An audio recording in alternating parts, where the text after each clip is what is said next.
Are you getting ready for the FTCE General Knowledge Test 082 Mathematics Subtest Knowledge of Geometry and Measurement? If so, you have come to the right spot. My name is Tom and I'm a certified teacher and test prep expert here at Study.com. I'm going to share with you some problems that will help you get ready for this test. Don't forget to pause the video and try these problems on your own. Okay, are you ready?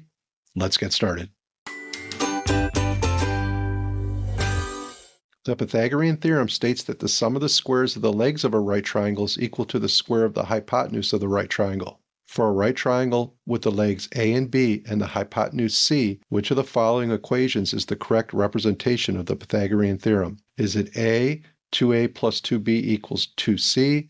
Is it B, A plus B equals C squared? Is it C, the quantity A plus B squared is equal to C squared? Or is it D, A squared plus B squared equals C squared? Okay, so let's eliminate some possibilities here. So in Pythagorean theorem states that the sum of the squares of the legs, all right? So that means we can eliminate choices B and A because they do not have a squared on the legs. So choice B is just adding the two legs together, and choice A is multiplying each leg by 2. So that's going to eliminate those possibilities. So I'm down to choice C and D. So they both have C squared on the other side of the equal sign, so that's the same. So the only difference is in choice C, they group A plus B and then square it. In choice D, they square each leg separately. So when we look back at Pythagorean theorem, it states that the sum of the squares of the legs. So each leg has to be squared separately. So that means I eliminate choice C, so the correct answer here is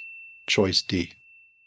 A bag contains 12 yellow marbles, 14 purple marbles, 18 black marbles, and 24 orange marbles. What is the simplified ratio of orange marbles to purple marbles to black marbles inside the bag? Is it A, 12 to 7 to 9, B, 9 to 7 to 12, C, 4 to 2 to 3, or D, 7 to 3 to 6?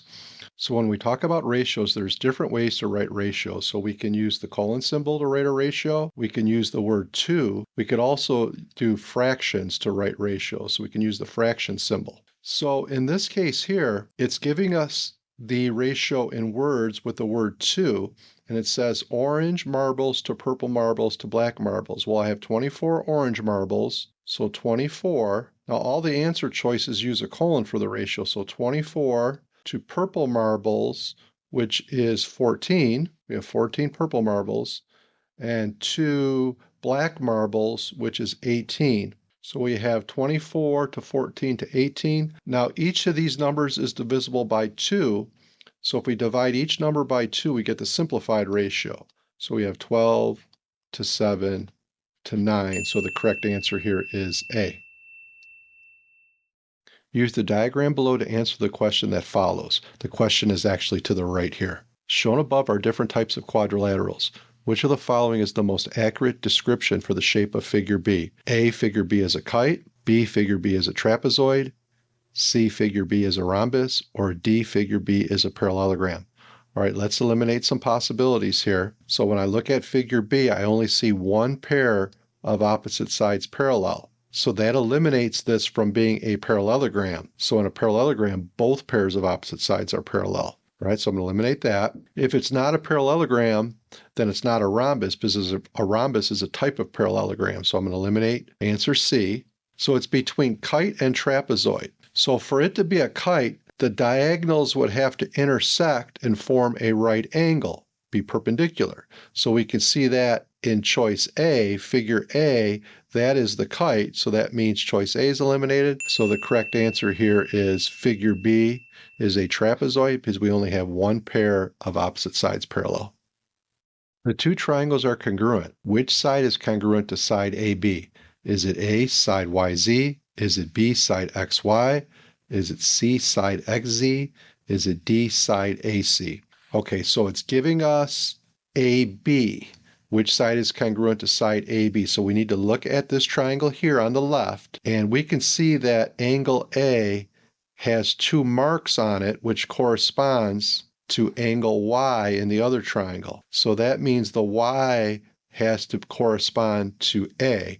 So angle Y corresponds to angle A, which means that right now it's going to eliminate all the other answers because the first letter has to be Y. And we can see here we have an X, X, and A. And then angle B corresponds to Z. So we can see this is the side that's unmarked in both triangles. So the correct answer here is side YZ, choice A.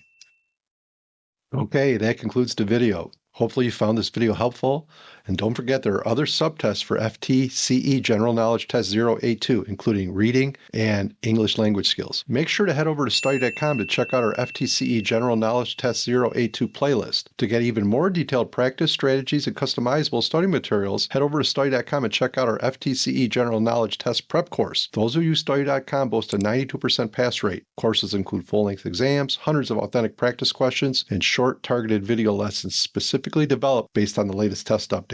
With our resources, you'll know exactly what to expect on test day. Like this video and subscribe to this channel to get all the latest FTCE test updates. And please leave your questions and success stories in the comments. We'd love to hear from you. Thanks for watching. Happy studying.